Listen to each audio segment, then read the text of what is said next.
Combien vous êtes contents de les voir dans la maison du Seigneur?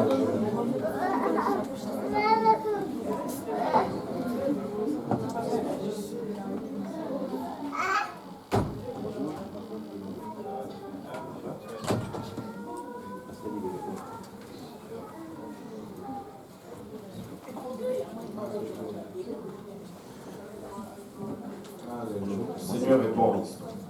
Avez-vous trouvé quelqu'un que vous ne connaissez pas? Montez vers cette personne et dites-leur nom avec moi. Oh boy, déjà oublié. Oh Seigneur, aide-nous. Alléluia. Aujourd'hui, on va retourner dans le livre de Néhémie. Ça fait presque 4 semaines qu'on avait commencé. Et les 2 semaines passées, je pense 2 ou 3 semaines, on n'a pas pu continuer notre étude. Mais je tiens à vraiment compléter cette étude. Donc aujourd'hui, ce qu'on va faire, c'est qu'on va faire une petite récapitulative de ce qu'on a vu jusqu'à présent. On va essayer d'avancer selon que le temps le permet. Et pour rafraîchir un peu nos cerveaux. Et après, le dimanche prochain, on va essayer de conclure le message pour arriver au point où le Seigneur voulait qu'on aille avec ça. Amen. Donc, on va retourner dans Néhémie 1 aujourd'hui.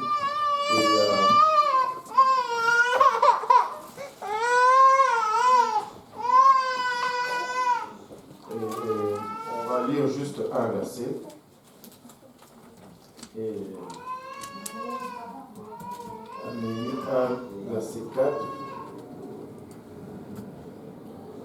Si vous l'avez trouvé, dites Amen. Alléluia. On va les lire tous ensemble à haute voix, si aucun le peut. Lorsque j'eus entendu ces paroles, je m'assis, je pleurai, et je fus dans le deuil plusieurs jours. Je jeûnai, et je fis ma prière devant les dieux des cieux. Non devant les hommes, mais devant les dieux des cieux. Alléluia. Prions tous ensemble. Éternel, nous te rendons grâce encore une fois, Papa, pour ton amour, ta bonté et ta fidélité. Nous te remercions, Père, pour le privilège que nous avons encore une fois de nous réunir dans ta présence, dans ta maison et devant ton peuple, Seigneur. Père, en ce moment, alors que nous venons, nous réalisons combien nous sommes inadéquats. Père, il a nous avons besoin de toi, Seigneur. Papa, aide-moi aujourd'hui, Père, à donner ce message sans crainte ni faveur ni hésitation. Papa, il a aide-nous tous ensemble à le recevoir. Père, qu'on lui réserve une place de cœur, une place privilégiée dans nos cœurs où elle va germer, produire de fruits et que ce fruit nous conduise jusque dans la vie éternelle. Aide-nous tous ensemble à percevoir aujourd'hui ce que nous avons de percevoir, nous avons besoin de percevoir. Au nom de Jésus, nous te prions avec action de grâce dans le cœur. Nous disons tous au nom de Jésus. Alléluia. Et vous pouvez vous asseoir. Donc nous avions commencé cette étude sur Néhémie et tous ceux qui vont enseigner sur le réveil, sur l'organisation de l'Église et tout vont souvent se référer sur Néhémie. Néhémie, c'est vraiment la leçon parfaite. Si on peut me donner d'abord la toute première slide, mais on l'a encore, non.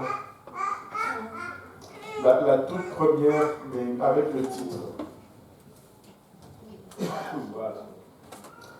Donc, si nous regardons vraiment l'histoire de Néhémie, il y a vraiment ces 3 choses qui vont ressortir. La reconstruction, rebâtir, la restauration, il va y avoir un retour aux bonnes pratiques spirituelles, et puis après le réveil ou le ravivement du peuple. Le peuple revient à la place où Dieu désire qu'il soit. Le peuple redevient conscient de la présence de Dieu. Et notre mission comme Église, c'est de vraiment rebâtir et restaurer et réveiller le monde. Amen. Et Néhémie nous donne un plan parfait pour cela. Et la première chose qu'on constate lorsqu'il reçoit la nouvelle de comment sa ville natale est dévastée, Néhémie pleure. Néhémie n'est pas indifférent à la souffrance. Néhémie n'est pas indifférent à la destruction de son peuple.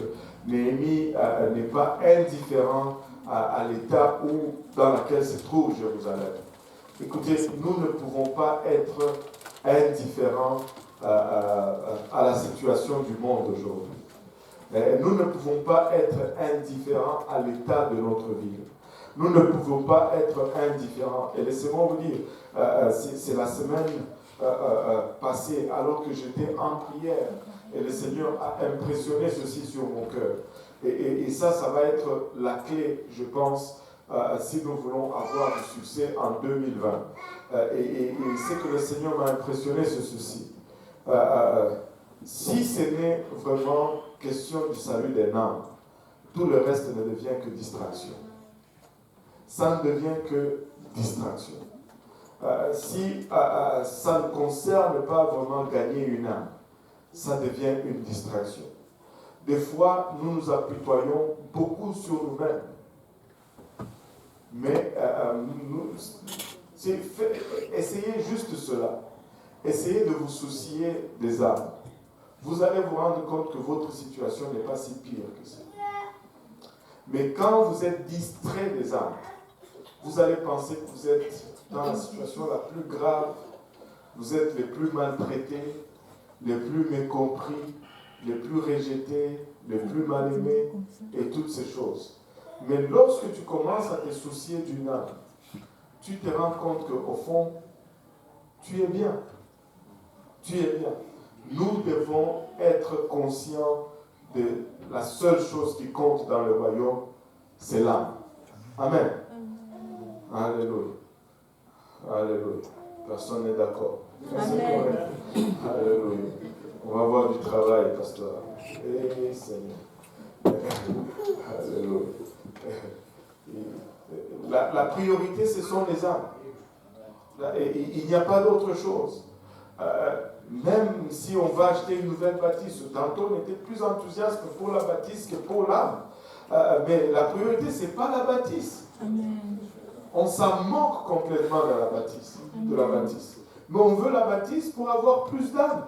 C'est la seule raison pourquoi on veut une plus grande place. Amen. Vous savez, les statistiques disent ceci, que tu ne peux grandir qu'à 85% de ta capacité maximale. Et pour la capacité ici, c'est à peu près 100, combien de chaises? 105, 110, c'est autant de chaises qu'on a ici. Et là, depuis, on est bloqué à 90, 95, c'est ça le compte, pasteur Abou. Et ça tombe dans la logique un peu. Et donc, si nous voulons grandir, nous devons générer un peu plus d'espace. Et tout ça, c'est pas pour avoir une grosse bâtisse, c'est pour avoir plus d'âme. C'est pour donner plus d'opportunités à d'autres personnes d'avoir une place dans la maison du Seigneur. Amen. Et Néhémie n'était pas indifférent à la situation de son peuple. Il était touché profondément. Il en a pleuré. Non seulement il a pleuré, mais il s'est mis à se battre. Et le combat n'était pas dans la colère, dans les poings, mais non, il a pris la résolution de jeûner et il a pris la résolution de prier. Et nous avons vu que sa prière était verticale. Il a fait une prière verticale, c'est-à-dire qui était vraiment dirigée vers Dieu. Pardon, et il n'a pas commencé à parler à gauche, à droite, avant de parler à Dieu. Nous devons toujours aller vers le haut avant d'aller nulle part ailleurs. Amen. Alléluia. Et après, il a fait une prière d'adoration. Il a parlé de la grandeur de Dieu. Il a parlé de qui est Dieu. Il a reconnu qui est Dieu, au fait. Et ce chemin va revenir. Ça m'a étonné vraiment. Néhémie était un stratège. il savait comment obtenir ce qu'il avait besoin. Et regarde, c'est très important quand tu veux obtenir quelque chose, de savoir mettre les priorités à la bonne place. Et sa prière était intense, c'était une prière fervente. Et sa prière a inclus la repentance. Et dans cette repentance, il y avait d'abord sa propre repentance. Et puis il a prié pour la repentance de son peuple. Il a demandé pardon pour lui-même. Il a demandé pardon pour son peuple. Sans la repentance, on ne peut rien accomplir. Il s'est humilié inclusivement. Il a dit, nous avons péché. Il n'a pas dit, mon peuple a péché. Il a dit, moi et mon peuple, nous avons péché contre toi. Et c'était une prière dans la parole. Il est allé chercher les promesses de Dieu, ce que Dieu avait déclaré. Et il a juste réitéré ce que Dieu a dit. Et si tu veux vraiment avoir des réponses à tes prières, prie dans la parole. Prie avec la parole. Lorsque tu pries avec la parole, tu sais que tu es dans la volonté de Dieu.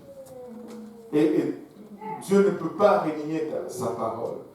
Prie avec la parole. Il a prié, c'était une prière altruiste, c'est-à-dire le centre de sa prière, ce n'était pas lui, le centre de sa prière, c'était les autres. Très souvent, nous occupons 90% des demandes dans nos prières. Seigneur, j'ai besoin de ci. Seigneur, j'ai besoin de ça. Seigneur, j'ai besoin de ci. Seigneur, j'ai besoin de ça. Mais si nous changeons un peu notre façon de prier, si nous commençons à prier un peu pour les autres, le Seigneur va commencer à prendre soin de nos besoins quand le temps est convenable. La prière verticale, nous l'avons lu dans la première partie, dans l'ouverture. Il a prié devant le Dieu des cieux. La prière d'adoration, on peut voir comment il était intense dans son adoration. Au verset 5 à 6, il dit, et je te prie, éternel, Dieu des cieux, Dieu grand et redoutable, qui garde l'alliance et la miséricorde à ceux qui t'aiment et qui observent tes commandements. Je te prie que ton oreille soit attentive et que tes yeux s'ouvrent pour entendre la prière que ton serviteur te présente en ces temps-ci, jour et nuit. Jour et nuit. Ça, c'était la fervence de sa prière. Pour entendre la prière que ton serviteur te présente à ces temps-ci, jour et nuit. Pas pour lui-même, pas pour ton serviteur, mais pour les enfants d'Israël, tes serviteurs, en faisant confession de péché des enfants d'Israël que nous avons commis contre toi. Inclut lui-même, il dit, car moi-même et la maison de mon père, nous avons péché. Et c'était une prière plutôt d'humilité. Il dit au verset 7, certainement nous nous sommes rendus coupables devant toi et nous n'avons pas gardé les commandements, les lois et les ordonnances que tu prescrivis à Moïse, ton serviteur. À aucun moment Néhémie s'est exclu. À aucun moment Néhémie s'est vu au-dessus des autres. Et ça, c'est un problème avec lequel nous devons travailler beaucoup dans cette année. L'humilité. Amen. L'humilité. C'est très subtil. N'essaye pas d'être humble. N'essaye pas d'être humble. C'est faux. Ça ne fonctionne pas. N'essaye pas d'être humble, mais il faut plutôt t'humilier. Parce que si tu essaies d'être humble, c'est tellement faux et c'est tellement visible.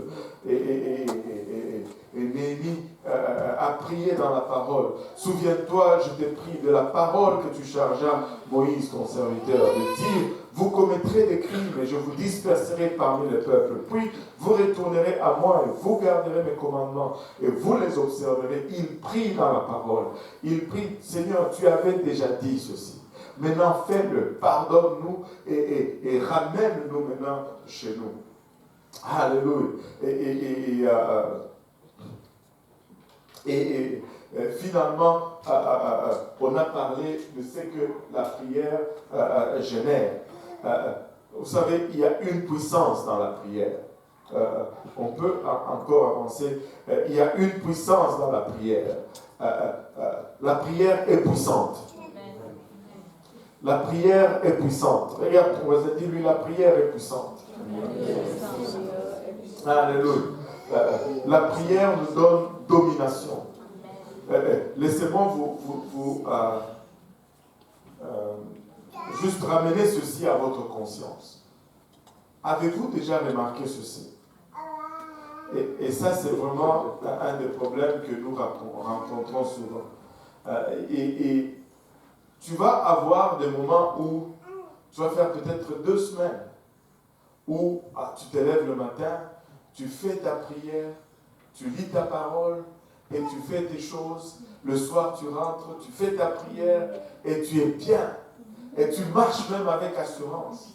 Quand il y a un problème, ça ne t'effraie pas tellement. Parce que tu sais que tu as fait ta part. Et tu sais que tu as prié. Tu as de l'assurance. Mais pour une raison ou pour une autre, je ne sais pas pourquoi, là, ce matin-là, tu ne pries pas. Et quand ça commence souvent comme ça déboule. Et puis après, demain, tu vois que tu ne pries pas non plus. Et le soir, tu rentres, tu ne pries pas. Et là, ton attitude commence à changer. Les choses qui ne te dérangeaient pas, subitement commencent à te déranger. Et là, tu commences à être nerveux pour rien. Tu commences à avoir peur pour rien. Parce que tu n'as plus de domination. Tu n'as plus le contrôle. Tu n'as plus les dessus. Et c'est tout le temps comme ça. Up and down, up and down, up and down. Mais si tu t'es décidé juste, vous savez, nous devons arriver à cette place où la prière devient comme brosser les dents. Tu ne te demandes jamais si tu vas brosser les dents ou pas. Chaque matin, tu te lèves et tu vas brosser tes dents. Alors, et nous devons en arriver à ça. Ça doit faire partir de notre vie. Et quand tu atteins cela, mais maintenant tu as domination sur ce que tu fais. Domination dans ta vie, domination sur d'abord ton attitude, domination sur les choses autour de toi, mais domination dans le monde spirituel. Et laissez-moi vous dire ceci, du temps que nous n'arrivons pas à une place de domination, il n'y a pas de croissance, il n'y a que la survie. Et la plupart d'entre nous ont été en mode survie pour trop longtemps au lieu d'être en mode croissance. Parce que nous sommes toujours up and down. Établis un niveau, garde-les et après tu peux chercher à établir un niveau supérieur. C'est là que tu peux grandir. Tu ne peux jamais construire quand tu es en guerre. Un pays ne se construit jamais en guerre. Il faut que tu gagnes la guerre pour commencer à construire.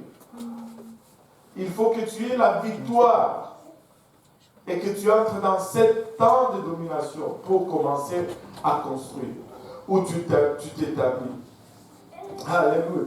Marc 3, 27 nous dit, personne ne peut entrer dans la maison d'un homme fort et piller son bien s'il m'a auparavant lié cet homme fort et alors il pillera sa maison. Et c'est par la prière qu'on va pouvoir lier l'homme fort de la ville, l'homme fort de nos familles, et l'homme fort de nos écoles, l'homme fort de nos lieux de travail, l'homme fort de nos circonstances, de nos relations. C'est par la prière. Nous essayons toujours de résoudre des choses avec les gens, mais je vous dis, la manière puissante de résoudre les choses, c'est d'user de nos genoux. C'est d'user de nos genoux. Quelqu'un qui sait comment aller à genoux. C'est quelqu'un qui sait comment avoir la victoire sur les problèmes auxquels il fait face.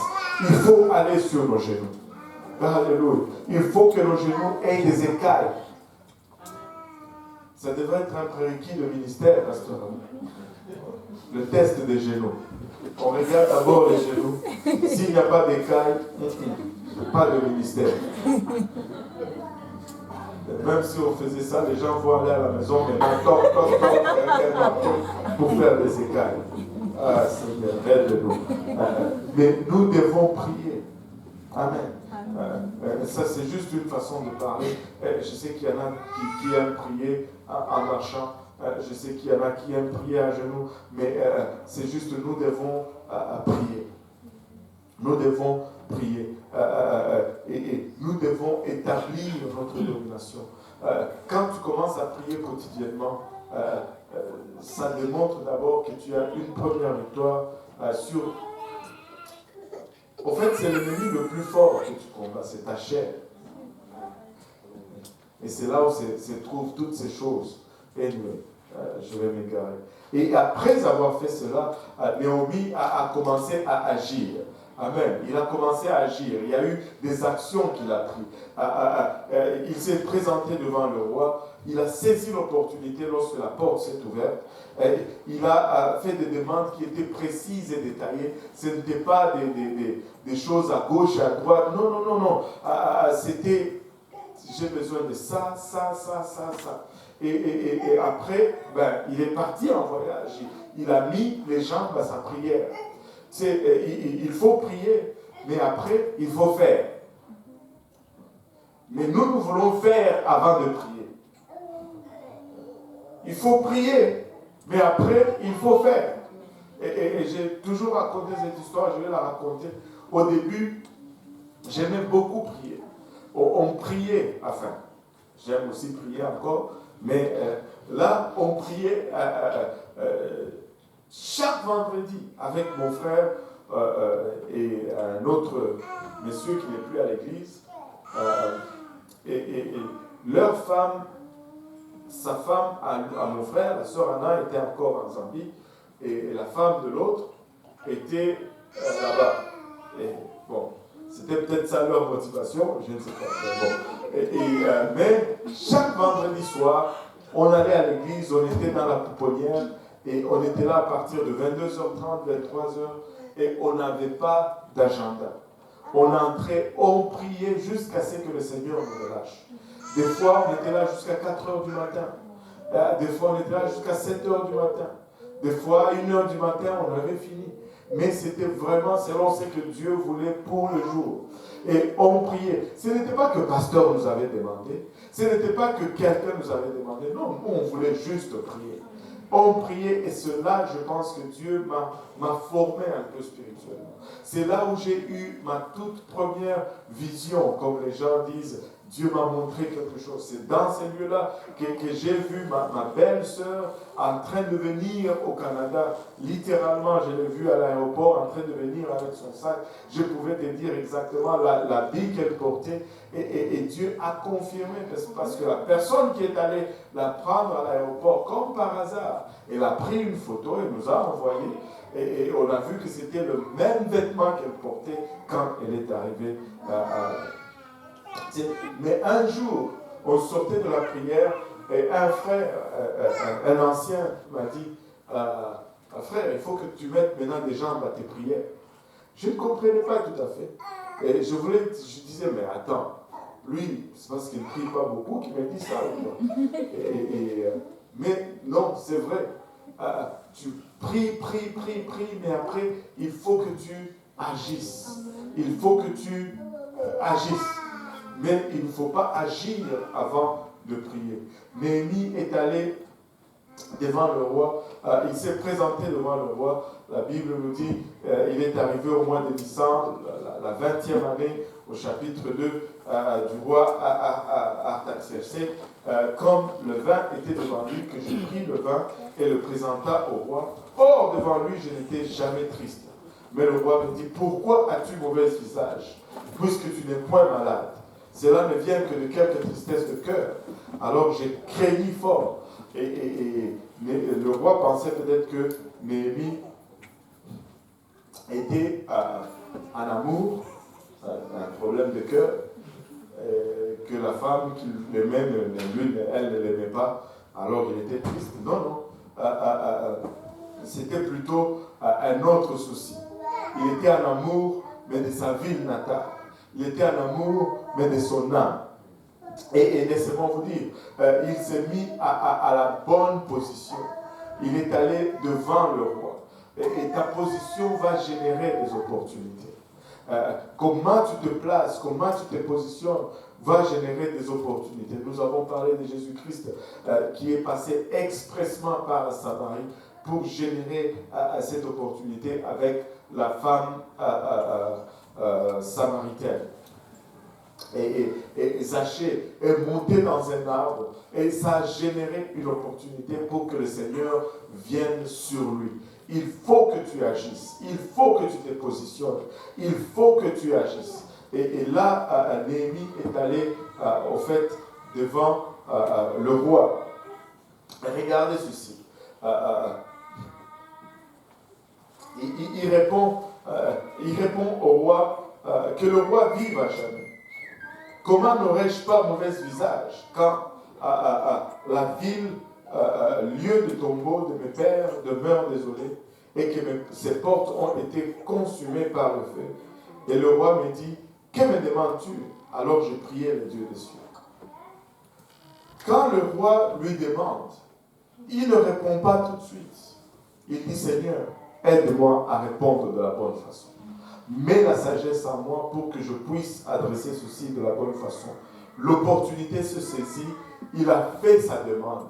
Il a dit, ma fille est en train d'être détruite, mais moi je suis ici. Et regardez un peu ceci.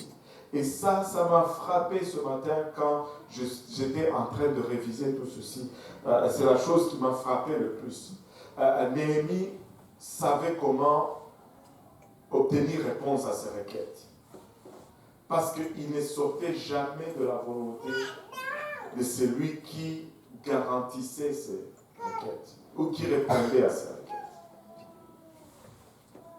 Il dit, et quand il prie à Dieu, il prie selon la parole de Dieu. Cela lui permet de rester dans la volonté de Dieu. Parce que la volonté de Dieu est exprimée dans la parole. Mais regardez, quand le roi lui demande, la première chose qu'il dit, il dit, puis je dis au roi, si le roi le trouve bon. C'est comme ça qu'il commence sa demande. Si le roi le trouve bon. Très souvent, ce n'est pas comme ça que nous prions. Nous prions, Dieu, j'ai besoin d'un travail. Seigneur, tu vois combien je souffre. Seigneur, tu vois combien je galère. Seigneur, tu vois combien... Non. Qu'est-ce qu'il veut? Non, qu'est-ce que je veux? Néhémie était conscient de cela. Et si nous pouvons arriver à cette prise de conscience, nous allons avoir réponse à la plupart de nos requêtes. Qu'est-ce que Dieu veut pour moi? Et laisse-moi te dire, même si tu ne le réalises pas encore, c'est que Dieu veut pour toi est meilleur, de loin meilleur que ce que toi-même tu désires pour toi. C'est loin meilleur. Alors c'est dans ton intérêt de prier, Seigneur, si tu le trouves bon. Et si tu pries cela, non seulement verbalement, et que tu le mettes maintenant vraiment dans ta conscience et dans ta subconscience, regarde, tu ne seras jamais frustré, tu ne seras jamais découragé, tu ne seras jamais abattu, parce que tu sais que ce que Dieu te donne, c'est ce qu'il veut te donner, et non ce que toi tu désires ou convoites. Des fois, nous désirons des choses. Mais Dieu regarde, il dit, mais réveille-toi, ce n'est pas bon pour toi. Et après, quand nous avons la chose, c'est grave. Je me rappelle d'un frère de la Louisiane qui était très instrumental, quand on a reçu cette baptise, qui était très instrumental pour la baptise de Saint-Jérôme. C'est le frère Lacombe. Non, pas le frère Lacombe, le frère Malençon. Le frère Malençon, il disait ceci. Il était dans sa ville, son église grandissait, il voulait maintenant une bâtisse au centre-ville. Là, il convoitait cette bâtisse. À chaque fois qu'il passait devant, il priait et disait, Seigneur, donne-moi cette bâtisse. Seigneur, donne-moi cette bâtisse. Le Seigneur ne lui a jamais donné cette bâtisse. Le Seigneur lui a donné une autre bâtisse. Et là, il dit ceci. Maintenant, quand il passe devant cette bâtisse, il dit, Seigneur, merci de ne pas m'avoir donné cette bâtisse. C'est comme ça qu'il prie maintenant. Il faut que nous arrivions à cette place où nous prions dans la volonté de Dieu. Si le roi le trouve bon, Seigneur, si telle est ta volonté, si Seigneur, si tu le veux, donne-moi ceci. Si tu le veux, donne-moi cela. Sinon, ôte mon cœur de cela. Ôte mon cœur de cela. Mais des fois, nous disons, ôte mon cœur de cela, mais nous voulons toujours garder le cœur là-bas. Tu sais que le Seigneur va l'ôter, mais nous voulons souvent rester là. Parce qu'après tout, il y a une décision que nous allons devoir faire nous-mêmes. Parce que, j'ai toujours dit ceci, mais très souvent on ne me croit pas. Je crois qu'éventuellement on va me croire. L'amour, c'est un choix. Aimer quelqu'un ou quelque chose, c'est un choix. Tu choisis d'aimer ou de ne pas aimer. Alléluia. N'est-ce pas, Papa? Alléluia. Tu choisis d'aimer ou de ne pas aimer. Tu dis, non, tu choisis d'aimer ou de ne pas aimer. Si tu décides que je n'aime plus, ben, tu ne dois plus aimer. Alors, si le roi le trouve bon, et si ton serviteur t'est agréable, oh, si ton Seigneur, si telle est ta volonté, et si tu trouves que j'ai vraiment marché selon ta volonté, oh, là c'est chaud, hein? Là c'est chaud, là c'est chaud. Vous voyez, je ne sais pas si vous pouvez faire tu ne peux pas dissocier l'œuvre de Dieu de ta marche avec Dieu. Si tu veux servir Dieu et voir Dieu faire dans ta vie, il faut que tu marches fidèlement avec Dieu. En d'autres termes, Dieu honore toujours l'obéissance et la fidélité. Envoie-moi en Juda vers la ville de tombeau de mes pères pour la rebâtir. Et le roi ainsi que sa femme qui était assise auprès de lui me dit, combien durera ton voyage et quand reviendras-tu? Et là, je lui précisais le temps. Regardez, Néhémie n'était pas devant le roi à tâtons. Il dit, je lui précisais le temps. Les demandes étaient bien précises. Je lui précisais le temps et le roi trouva bon de m'envoyer. Il n'a pas juste dit, je pars, parce que c'est une noble cause. Il a demandé la permission. Ce n'est pas avoir une noble cause n'est pas assez. Je dirais même, il n'a pas demandé la permission, parce que la plupart demandent la permission. Mais il a recherché la bénédiction du roi. Tu peux avoir la permission sans la bénédiction. Mais ne te contente pas de la permission. Recherche la bénédiction. Amen. Et il dit, et le roi trouva bon de m'envoyer. Et je dis au roi, si le roi le trouve bon, encore une fois, qu'on me donne des lettres pour le gouverneur d'au-delà du fleuve, afin qu'il me laisse passer jusqu'à ce que j'arrive en Juda. Et des lettres pour Asaph, le garde du parc du roi, afin qu'il me donne du bois pour la charpente des portes de la forteresse, attenant à la maison de Dieu, pour les murailles de la ville et pour la maison dans laquelle j'entrerai. Et le roi me l'accorda selon que la bonne main de mon Dieu était sur moi. Et là, Néhémie précise une chose clé ici. Notre réussite ne va pas dépendre de nos habilités. Notre réussite ne va pas dépendre de nos finances. Notre réussite va dépendre de si la main de Dieu est sur nous. Si la main de Dieu n'est pas sur nous, notre travail est vain et ne va rien rapporter. Mais si la main de Dieu est sur nous, peu importe les obstacles, peu importe les circonstances, nous allons aboutir à ce que Dieu veut voir accompli dans notre vie. Maintenant, Néhémie part maintenant et il commence à vraiment entrer dans la phase de commencer à posséder les promesses. Et ça, c'est la phase que nous allons vraiment commencer à regarder et à conclure pour la semaine prochaine.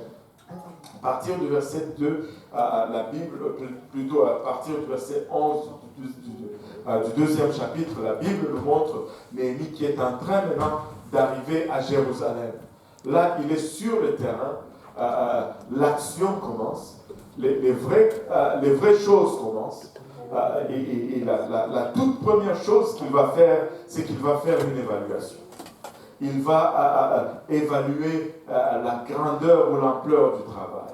Il va évaluer ce qu'il a comme force et ressources. Et c'est à partir de cela qu'il va dresser maintenant un plan pour arriver au résultat. Néhémie, chapitre 2, à partir du verset 11, nous dit « Ainsi j'arrivai à Jérusalem, et je fus là 3 jours. Puis je me levai de nuit, moi et quelque peu de gens avec moi. Mais je ne déclarai à personne ce que mon Dieu m'avait mis au cœur de faire à Jérusalem. » Il arrive à Jérusalem. Il passe d'abord 3 jours. Et si vous me demandez 3 jours, pourquoi il a pris 3 jours? Pourquoi ne pas commencer tout de suite? Moi, je suis d'avis qu'il a pris ces 3 jours pour prier. Il a pris ces 3 jours pour parler encore à Dieu. Il n'a pas été pressé pour courir, déjà commencé à faire. Il a pris encore le temps de prier, de rechercher la face de Dieu. Et après, regardez ceci. Il n'a dit à personne ce que Dieu lui avait mis à cœur. À personne. Il avait déjà parlé au roi. Ses dirigeants étaient au courant. Mais quand il arrive sur le terrain, les gens qu'il trouve sur le terrain, il ne leur partage pas sa vision. Parce que tout le monde n'est pas pour Dieu. Même à l'église, tout le monde ne vient pas pour Dieu. Il y a plusieurs différentes raisons pourquoi les gens viennent à l'église. Il y en a qui viennent pour chercher Dieu et grandir, c'est bon et c'est vrai. Il y en a qui viennent pour être délivrés de quelque chose. Et c'est tout. Il y en a qui viennent pour chercher un mari ou une femme. Il y en a qui viennent juste pour un travail. Et il y en a qui viennent juste pour échapper à l'oppression familiale. Et il y a plusieurs raisons pourquoi les gens viennent à l'église. Mais tous ne viennent pas pour la même raison. Mais il y en a aussi qui viennent pour détruire l'église. Le diable va aussi à l'église. On nous a prêché une fois lorsque le diable est allé à l'église. Le diable va aussi à l'église. Vous ne me croyez pas. Je ne vois par vos visages que vous ne me croyez pas. Oui, il va à l'église. Quelqu'un m'a dit une fois, oh, mais il ne peut pas rentrer ici à la présence de Dieu. J'ai dit, oh, si lui ne peut pas entrer ici parce qu'il y a la présence de Dieu, toi aussi tu ne pouvais pas rentrer. Nous sommes tous pécheurs quand nous venons à Dieu. Qui vient saint? Allô? Qui vient saint ici? Nous sommes tous venus pécheurs. Si on ne peut pas entrer, on était fini. Alors, avez-vous vu le livre de Job? Les anges sont venus. Lui aussi, il est allé à l'église. Et là, c'est Dieu lui-même qui prêchait dans ce service-là. Le diable est allé. Vous pensez que quand le pasteur vous prêche, il ne peut pas venir? Il va venir. Alléluia. Il vient aussi à l'église. Donc, c'est quand Dieu donne quelque chose. Ne le mets pas dans le journal de Montréal tout de suite. Amen. Alléluia. Il y a des gens avec qui tu dois le partager, mais tu ne dois pas le mettre sur la place publique parce que tout le monde n'est pas pour ce plan. Tout le monde n'est pas pour ce plan. Donc, prends le temps de méditer, cherche la face du Seigneur et finalement, il sort pour faire l'évaluation, il sort la nuit. Et il dit, il y avait avec moi d'autres montures que celle sur laquelle j'étais monté. C'est-à-dire, j'étais seul, à part la bête sur laquelle il était. Et il nous trace un parcours qui devient très intéressant. Ici, je suis sorti donc de nuit par la porte de la vallée. Que tout le monde dise la porte de la vallée. Et il dit, et me dirigeait vers la fontaine du dragon et la porte du fumier. Que tout le monde dise la porte du fumier. Et j'ai considéré les murailles de Jérusalem qui étaient en ruine et ces portes consumées par le feu. De là, je passais à la porte de la fontaine. Que tout le monde dise la porte de la fontaine. Alléluia. Et vers les temps du roi, mais il n'y avait point de lieu par où la monture sur laquelle j'étais monté put passer, et je montais de nuit par le torrent et je considérais la muraille. Puis, m'en retournant, je rentrais par la porte de la vallée, alléluia, et je m'en revins. On va s'arrêter là pour aujourd'hui, et on va voir les alliances et les oppositions et toutes les portes, et on va voir que dans son processus, Néhémie va passer à travers 12 portes, et chacune de ces portes nous parle. Chacune de ces portes va nous parler, et on va essayer de conclure cela le mardi, plutôt le dimanche prochain. Et on va laisser Néhémie continuer à évaluer sa situation. Quand Dieu te donne un plan, tu sais, prie, médite, ne sois pas pressé à partager, à rendre ça public. Il y a toujours un temps que Dieu détermine. Toujours un temps que Dieu détermine. Je vais finir en parlant un peu du temps, juste vous donner l'anecdote de notre église ici. Dieu nous avait parlé de commencer l'église dans l'Est, mais du temps où Dieu nous avait parlé, jusqu'au temps où on a eu notre premier service à l'Est, il s'est passé 7 ans de temps. 7 ans d'attente. 7 ans de prière, 7 ans de préparation, mais quand on a commencé, c'est allé vite. Et le Seigneur m'a toujours rappelé ceci.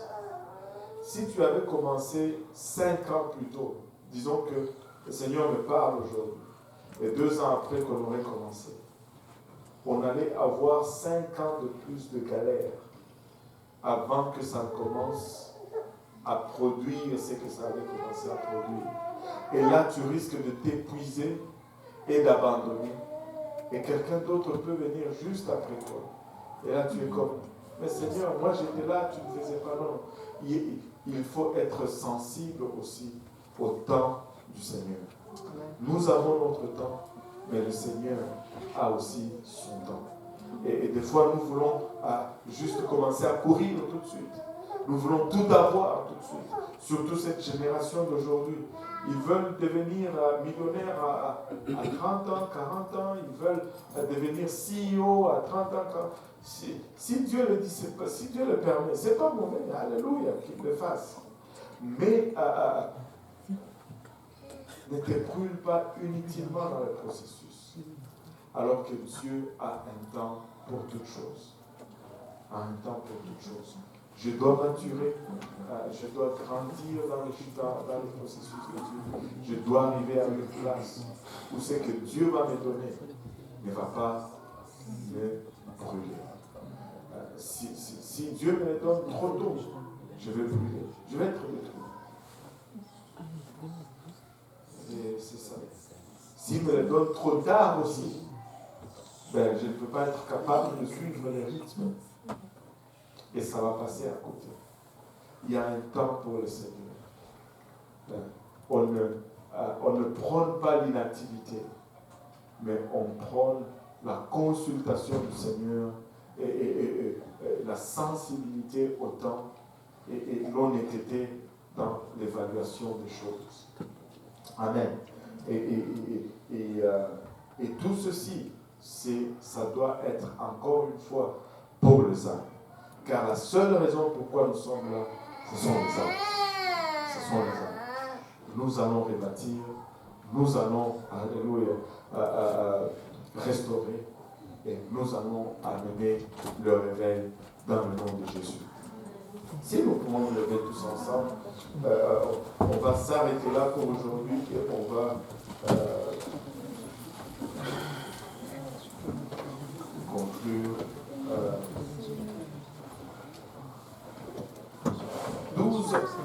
12 portes que Néhémie va traverser. Et ce n'est pas une surprise, au fait. C'est la ville de Jérusalem a été construite avec 12 portes. Si vous regardez la Nouvelle Jérusalem, elle a aussi 12 portes. Amen. Alléluia. Alléluia. Vous savez, nous sommes à la... Ça, ce n'est pas... On est en train juste d'essayer de finir le message de l'année passée. Mais nous sommes à la porte d'une année nouvelle. Le Seigneur nous donne une autre opportunité. Vous savez, pour les gens qui... Je lisais hier sur... je vais laisser ça. Ça va être durant la semaine. On va voir ça dans les titres. Vous savez, on est à la porte d'une nouvelle année. Et nous avons toujours l'habitude de prendre de nouvelles résolutions chaque année. Qui a déjà pris sa résolution pour 2020? Avouez. Qui n'a pas encore pris de résolution pour 2020? Il y en a d'autres qui ne savent pas s'ils ont pris ou qui n'ont pas pris. Ce n'est pas grave. Mais regardez ceci. Que notre résolution soit de faire mieux pour Dieu en 2020. Que nous nous efforçons de notre meilleur à juste faire du bien pour Dieu en 2020. Dieu a été tellement bon pour nous. Des fois, nous ne voyons pas l'essentiel. Nous courons après autre chose. Mais laissez-moi vous dire ceci. Nous sommes là. Je suis encore là dans l'église. Et ça, c'est la meilleure des choses que Dieu m'a donnée en 2019. Je suis encore dans l'église. Je suis encore en train de marcher vers lui. Tu sais, je n'ai peut-être pas eu beaucoup d'argent. Je n'ai peut-être pas eu tel ou tel plaisir. Mais je suis là dans sa maison encore. Tu es là encore dans sa maison. Tu es là encore aujourd'hui. Alléluia. 2020, je ne veux pas juste être là, Seigneur. Je vais être là, mais je veux avoir quelqu'un d'autre à mes côtés que j'aurai tiré avec. Et 2020, il est juste question des âmes. Il n'est que question des âmes. Si tu viens me voir avec quelque chose d'autre, je n'ai pas le temps. Je veux juste les âmes. Je veux juste les âmes. Si tu t'inquiètes pour ton travail, laisse-moi te dire ouvertement, ne t'inquiète pas. Dieu va te donner le travail. Mais que le travail ne t'éloigne pas de Dieu. Ça sert à quoi? S'il y a un jeune qui est venu me voir, je ne vais pas dire son nom parce que sinon vous allez lui demander de l'argent. Il est venu me voir, il vient juste de finir. Quand il a fini, il avait appliqué pour un travail. On lui avait dit non, on ne peut pas te prendre. Et puis, la Bible dit quoi? Ne te tracasse pas pour gagner un pain de misère, alors que l'Éternel le donne à ses bien-aimés dans leur sommeil. Il dit, je dormais, pasteur. Le téléphone a sonné vers 9h et j'ai vu c'était la compagnie que je vais appliquer. Il dit, j'ai arrangé ma voix pour que ça ne sorte pas comme si je dors. Et il a répondu. On l'a appelé, il commence demain. $25 de l'heure. Je te dis, mais il est à fond dans l'œuvre du Seigneur.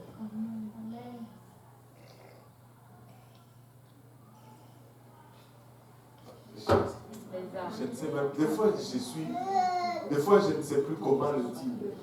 Parce qu'on le dit, on essaie de le dire de la façon la plus simple. Mais on dirait des fois que ça ne passe toujours pas. Juste cherchons de gagner les âmes. Le Seigneur va nous donner le reste. Et je veux vous le rappeler, je veux finir. Je cherche de finir. Dieu m'a promis, et je sais que Dieu ne m'entend, que je vais avoir des milliardaires, des millionnaires, il n'a pas dit milliardaires, j'avais dit millionnaire, je vais dire ce que Dieu va dire. Qui va avoir des millionnaires. Et c'était clair, mes jeunes seront des millionnaires. C'était clair. C'était clair. Il va le faire. Moi, je ne veux pas le faire. C'est lui qui va le faire. Mais ne croyez pas que c'est en sortant de son plan et de sa volonté que cela va s'accomplir. Sinon, tu vas être comme Sarah. Tu ne peux pas chercher à manipuler la promesse de Dieu. Tu vas générer des problèmes. Applique-toi à servir Dieu avec diligence et tu vas voir que cela va s'accomplir. C'est tout. Et il va ouvrir les portes, étape par étape, et tu vas y arriver. Mais si tu te laisses distraire, tu vas passer à côté. Quelqu'un d'autre va être mieux. Et là, tu vas pleurer, tu vas dire, moi, non. On reste focusé. Les âmes. Alléluia. Que tout le monde dise les âmes. Alléluia. Je veux gagner une âme en 2020. Je veux, et ça, ce n'est pas, je ne veux pas juste le dire pour le dire. Je veux gagner une âme en 2020. Je veux parler à quelqu'un de Jésus-Christ. Je veux juste l'attirer. Je ne suis pas obligé. Tu n'es pas obligé de donner l'étude biblique, de faire tout ceci.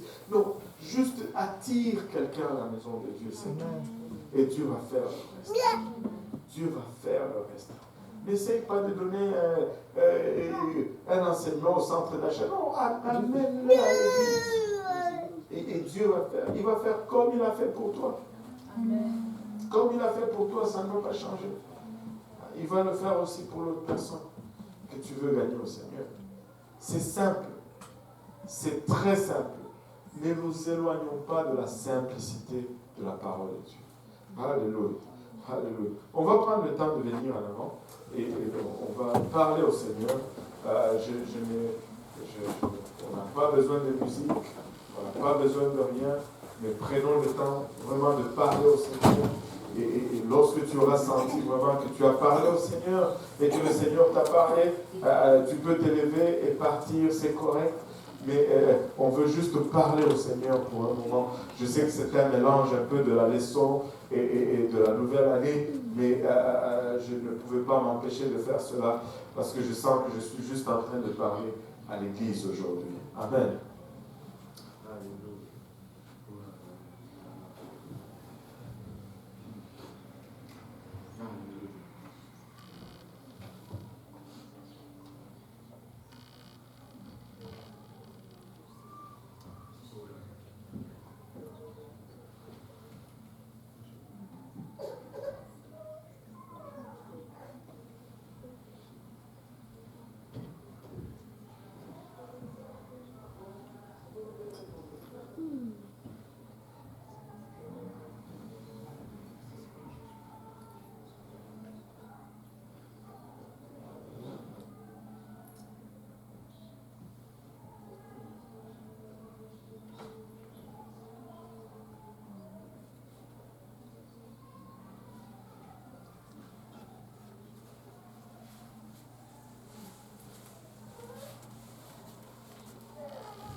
Le Seigneur est en train de te toucher en ce moment. Alléluia.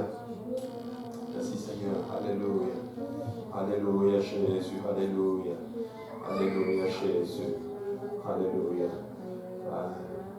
Alléluia. Merci Seigneur. Merci Seigneur. Je sais qu'on est en train de prier, mais j'aimerais qu'on fasse... nous allons faire un vœu aujourd'hui ce matin. Et puis, pour cette année qui est en train de commencer, nous allons faire un vœu chacun de gagner au moins une âme pour Jésus. Alléluia. Qui veut faire ce vœu avec le Seigneur?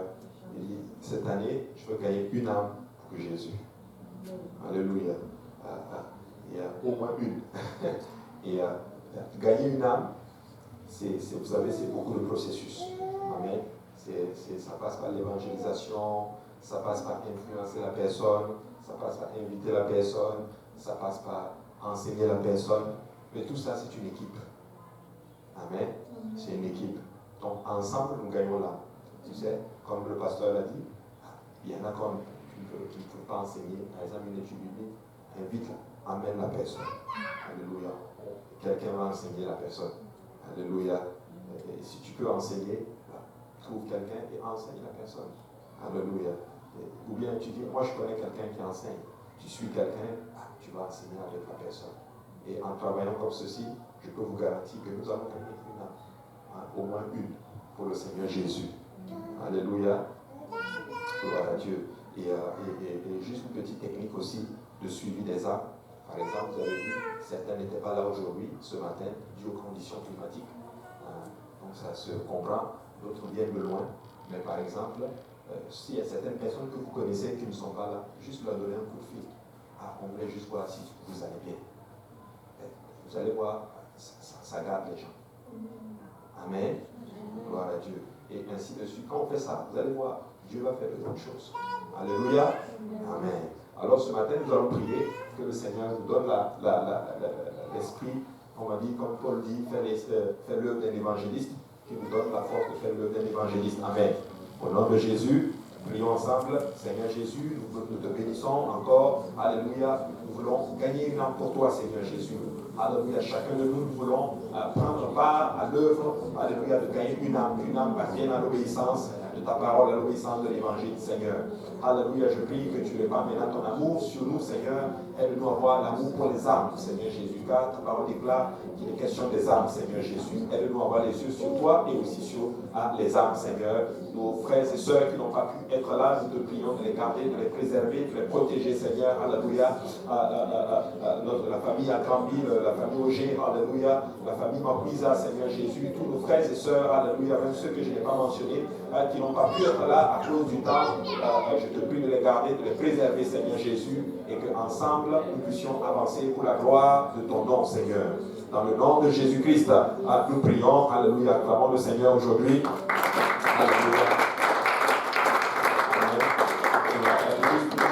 J'ai oublié, je pensais que le pasteur le savait, probablement qu'il le sait, mais sûrement qu'il c'est juste un oubli. Mais je ne sais pas s'il y en a qui connaissent la sœur Nisha. Nisha, elle s'assoit souvent à l'arrière. Vous la connaissez, elle s'assoit souvent à l'arrière. Elle vient avec souvent la famille Mapuisa. C'est vrai. la connaissez, la chose Isha? Vous l'avez vu? Bon, elle a perdu son papa. Elle a perdu son papa. Donc, je pensais vraiment que le pasteur était au courant. Donc, bon, je me suis probablement peut-être induit juste ça. Mais comment peut-être qu'il n'est pas du tout au courant. Donc, c'est juste appeler l'appeler et puis la saluer. Amen. Au nom de Jésus, que le Seigneur vous bénisse. Saluez-vous les uns les autres. Amen. Et acclamons le Seigneur. Amen.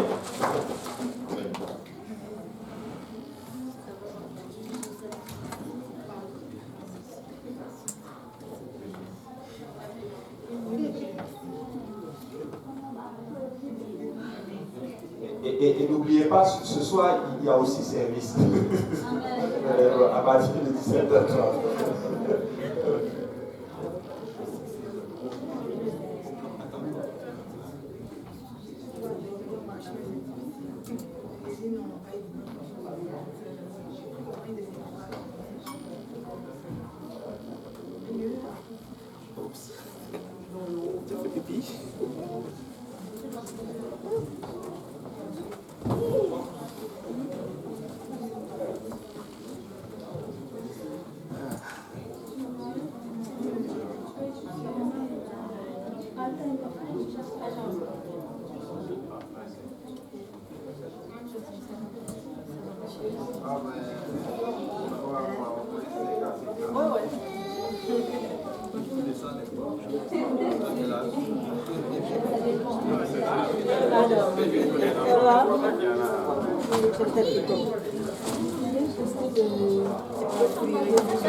Non, non, j'ai dit ça, c'est correct. Ça, c'est pas les enfants, ça, c'est sûr.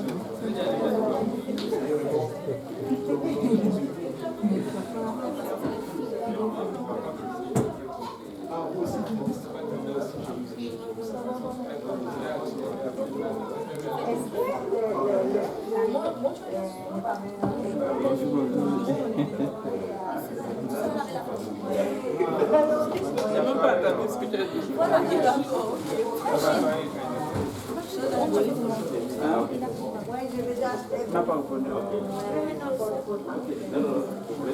N'a pas entendu. Oui, l'autre fois. Même le soir, tu appelles Gift Life là, c'est parce que je sais le voici déjà et de deux mon enfant ne prend pas le truc. Non mais non je vais y aller.